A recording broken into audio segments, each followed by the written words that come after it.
Hello everyone, welcome to Weekendr channel. Today we are in the most arguably medieval city of the Netherlands. Welcome to s-Hertogenbosch and let's get started.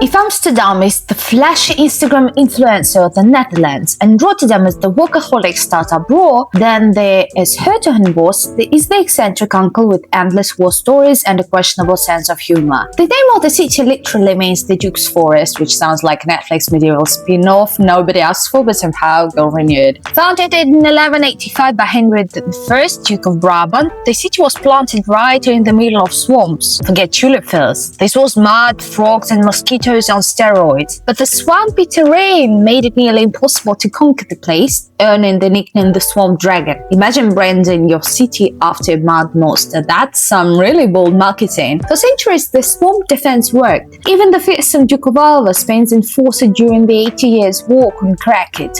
Armies sank, horses panicked, and locals laughed from the walls. The city was basically the Beyoncé of fortresses, just untouchable. Until 1629. Enter Frederick Henry of Orange. His bright idea drained the marshes, and it worked, as s-Hertogenbosch fell, switching from Catholic Spanish hands to Protestant Dutch control. It's like waking up to find your phone updated to a completely new operating system. Yikes! Yet the city survived, adapted, and thrived. It even produced one of the strangest artists in history, Hieronymus Bosch.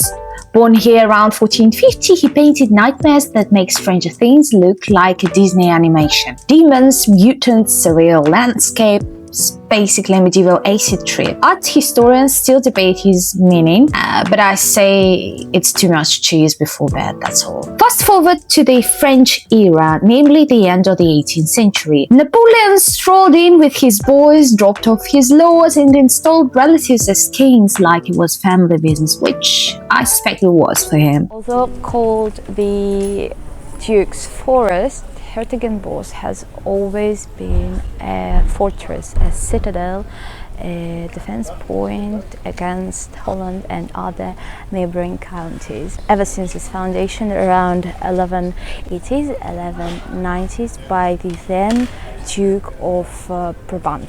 And it remains since then.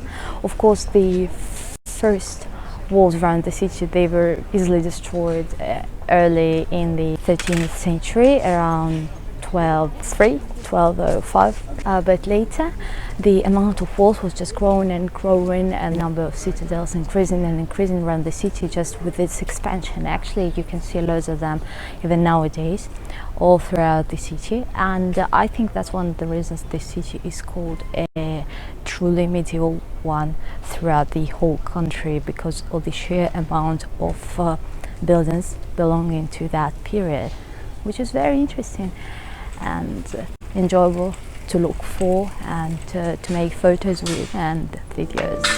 By the 19th century, the city embraced industrialization. Railways connected it, factories popped up, and parts of the Binnendienst canals were covered because they smelled terribly, like shit. But today they are restored, and you can even go on boat tours under the city. It's like in Venice, but with more low bridges and head injuries. But let's talk about food. Enough about traveling. Food. The Bossche Bol is the local celebrity. It's a giant chocolate-covered cream puff that makes eclairs look like diet food. It's literally the Thanos of sweets and pastries. Try eating one without covering your face in chocolate, I dare you. Because spoiler, you cannot. Locals usually line up at Weekendr. It's like the holy temple of pastry, the place where it originated, and it's magnificent. The crown jewel of local culture is a carnival, namely s-Hertogenbosch. It happens every February, and the city renames itself Frog Hill, dyes fountains red, white, and yellow, and turns into a 3-day frog-themed chaos every February. Costumes, parades, music, beer by the gallon. It's Mardi Gras, but greener. If you do not crowds, you better stay at home, but if you love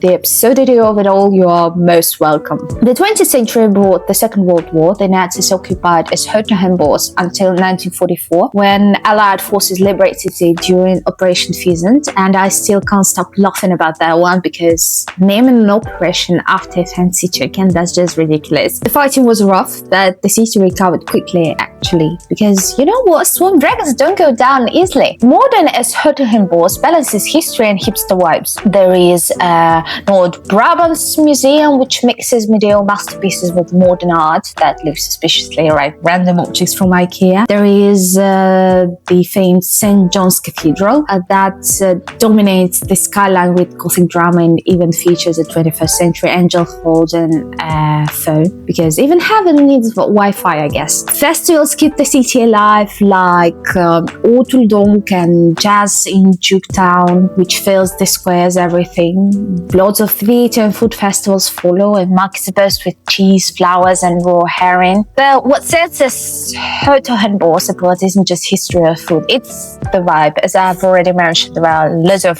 festivals and carnivals happening here, and the city is really comfortable about it. Once a swamp fortress, it's now a pastry powerhouse with frog cosplay. Locals are proud, funny and really welcoming. So that's the reason to visit if you like fortresses, carnivals, art hubs, food heavens. This place is for you. Come for the cathedral, stay for the chocolate dome, and definitely don't miss the frog parade. And if you enjoyed this video, please like it, subscribe to the channel, press the bell button to get all the notifications, and stay tuned because the next city will blow your mind just as hard.